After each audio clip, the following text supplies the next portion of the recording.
Hello, my dear kiddos. So, today we are going to discuss part 9 of NEET 2024 question paper. Paper code is R1.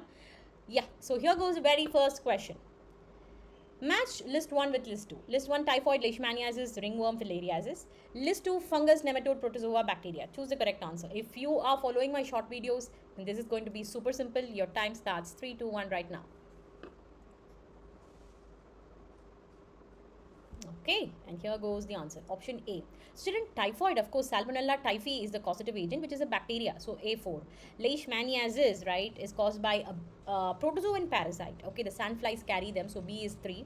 And ringworm, usually caused by a fungus. So C1. And filariasis, otherwise called elephantiasis, right, caused by filarial worms. So nematodes means worms. So 2.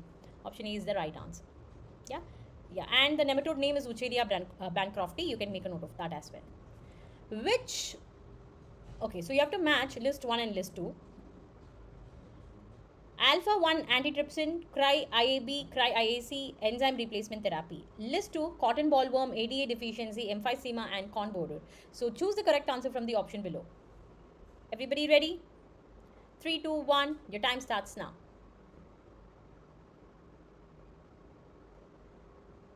Okay, and the answer is option B. So children, if you see the antitrypsin, it's a protein which protects the lung. So you can relate that with emphysema, right? A lung disease where air sacs are damaged and hard to breathe. So a deficiency of the protein can lead to emphysema. So that's why antitrypsin is related to emphysema. Cry-AB is a toxin produced by Bacillus thuringiensis bacterium, and it is used in genetically modified crops to control what? Cotton bollworm. Cry AB is for cotton bollworm. Similarly, cry IAC is to kill corn borer, a pest which affects the corn crops. And enzyme replacement therapy is a treatment method for treating what? ADA, that is adenosine deaminase deficiency. Okay, it's usually a genetic disorder that affects the immune system. So it's a therapy, it's a treatment for ADA deficiency. So A, emphysema, B, cotton bollworm, C, corn borer, and D, ADA deficiency. Next question. Given below are two statements, and one is assertion, another one is reason. Assertion: breastfeeding during the initial period of infant growth is recommended by doctors for bringing a healthy baby. Reason: colostrum contains several antibodies absolutely essential to develop resistance for the newborn baby. So, which do you think is the appropriate answer? Both A and R are correct, but R is not explaining assertion. A is correct, R is not correct. A is correct, R is A is not correct, R is correct. A and R are correct, and R is the correct explanation of A. Your time starts 3, 2, 1 right now. This is a simple one, right? Both are absolutely true, and the reason is perfectly justifying A, right? Breastfeeding during the initial phase is very important for the infant growth. Why? Because the colostrum, the milk, the first milk which arrives after the birth, the colostrum has several antibodies which boost the immunity of the baby. Next one. The flippers of the penguin and the dolphins are examples of natural selection, convergent evolution, divergent evolution, adaptive radiation. If you're watching my short video, this is going to be super simple. Your time starts now. And the answer is convergent, right? Now, what is the convergence here? So, first of all, convergent evolution means when unrelated organisms, here like a penguin and a dolphin, develop similar traits because of similar environment. Okay. For example, penguin, dolphin, if you see, they have flippers. They have different ancestors. They do not have a common ancestor. But if you see, both will have a common structure because of common environment, which is flipper. For what? For swimming. Even though they are not closely related, they have a similar structure. That is called convergent evolution, where different species evolve similar structures due to similar environmental needs. Which of the following factors are favorable for formation of oxyhemoglobin in alveoli? Such a superb question. High partial pressure of oxygen and lesser H plus concentration. Low partial pressure of carbon dioxide and higher H plus concentration. Low partial pressure of carbon dioxide and high temperature.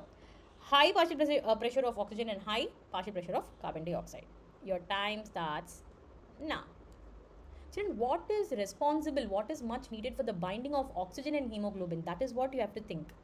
Yeah, you all know the Bohr's equation, right?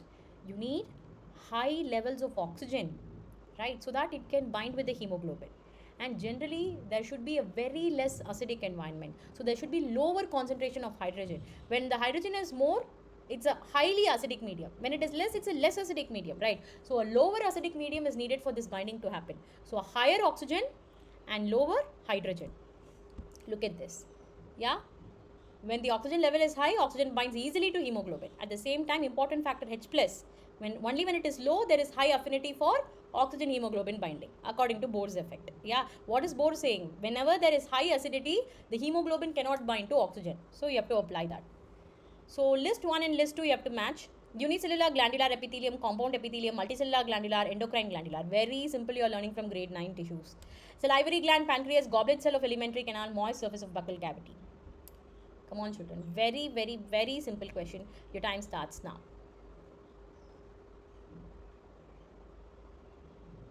Okay, so the answer is option B. Children, unicellular glandular, goblet cells, right? They are unicellular and glandular. They give out some secretion. Compound epithelium, right? Layers of epithelium, right? Moist surface of buccal cavity. Multicellular glandular. So gland at cellular level is salivary gland.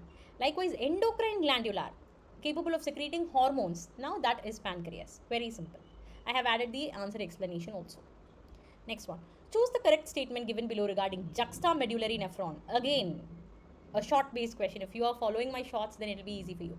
Renal corpuscle of the juxtamedullary nephron lies in the outer portion of the renal medulla. Loop of Henle of juxtamedullary nephron runs deep into medulla.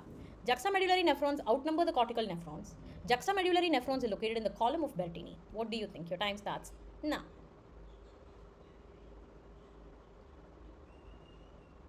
Very simple, children.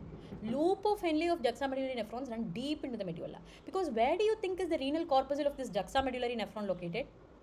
In the boundary between the cortex and medulla. Therefore, the loop of Henle will be very deep into medulla. Right? Unlike other renal corpuscles which lie in the cortex itself, outer cortex itself. But here they will lie in the boundary between the cortex and the medulla. Therefore, the loop of Henle will be deep into the medulla, and that plays a crucial role in concentration of urine.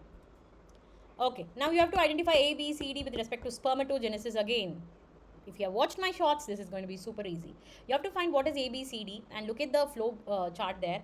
GnRH is giving LH and what is A? And LH is stimulating B to release androgens. A is stimulating C to release certain factors which stimulates D. So you have to find what is what. Is it ICH interstitial cells, Leydig cells, spermiogenesis, FSH Sertoli, Leydig cells, spermatogenesis, ICSH Leydig cells, Sertoli cells, spermatogenesis, FSH Leydig cells, Sertoli cells, spermiogenesis. Your time starts 3, 2, 1 right now. Very, very, very, very simple. Okay. So children, first you have to find A. What is A? GnRH will stimulate LH along with FSH. So FSH is what you have to find in the answer. Only two options has that, B and D. Now look for the next one, B. LH. So I have always taught you L and L. LH will go and stimulate Leydig cells. So the second answer should be Leydig for B. So only option D is saying that correctly. So go with that. And then C. FSH is going to stimulate the Sertoli cells, which will lead to spermiogenesis, formation of sperms. Okay, right. And then the ninth question. You have the list 1 and list 2, you have to match them. P wave, QRS, T wave, TP gap. Okay, what does that signify? List 2, if you see, heart muscles are electrically silent, depolarization of ventricles, depolarization of atria, repolarization of ventricles. Very, very simple, right? One of the important concepts you have to know in circulatory system. Your time starts now.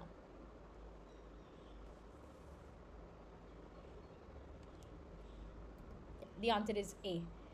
Right, children, first the depolarization occurs, right? So if you see P wave, it is depolarization of atria, and QRS wave is depolarization of ventricles. Then T wave is repolarization, and TP gap is where the heart muscles are electrically silent. Yeah, so I have added the answer explanation.